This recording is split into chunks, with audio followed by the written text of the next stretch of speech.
இப்போ நம்ம பொதுவாக வெந்தயக்களி பண்ணும்போது வெந்தயம் அதிகமாக சேர்க்க மாட்டோம், ஏன்னா அது கசப்புத்தன்மை உடையதுன்னு. ஆனால் நம்ம பண்ணுற வெந்தயக்களி மிக்ஸில் வெந்தயம் தான் அதிகமாக சேர்ப்போம். தூய மல்லி அரிசி சேர்க்கும் போது அந்த வெந்தயத்தோட கசப்புத்தன்மை கம்மியாயிடும். நம்ம பொதுவாக பச்சரிசியில் பண்ணுறத விட தூய மல்லி அரிசியில் வெந்தயக்களி மிக்ஸ் பண்ணும்போது அதோட கசப்புத்தன்மை குறைஞ்சி சுவை அதிகமாக கிடைக்கும். தூய மல்லி அரிசி இனிப்பு சுவையுடையது, அதை சாப்பிட்டா சுகர் கூடிடும் அப்படின்லாம் நினைக்க வேணாம். ஏன்னா இது லோ கிளிசமிக் இண்டெக்ஸ் உள்ள அரிசி. டயபெட்டிக்ஸ் உள்ளவங்க தாராளமாக இதை சாப்பிட்லாம். இதை இப்போ எப்படி பண்ணணும்னு பார்க்கலாம்.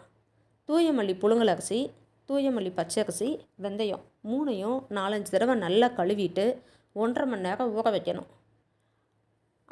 அடுத்து அந்த தண்ணியை வடிச்சிட்டு நம்ம சூரிய கூடார உலர்த்தியில் காய போடுறோம். அது இல்லாதவங்க வெயிலில் கூட காய வச்சுக்கலாம். நல்லா காயவும் வெந்தயமும் நல்லா காயணும். காஞ்சதும் அதை மிஷினில் கொடுத்து நைஸாக அரைச்சி சலித்து வச்சுக்கலாம்.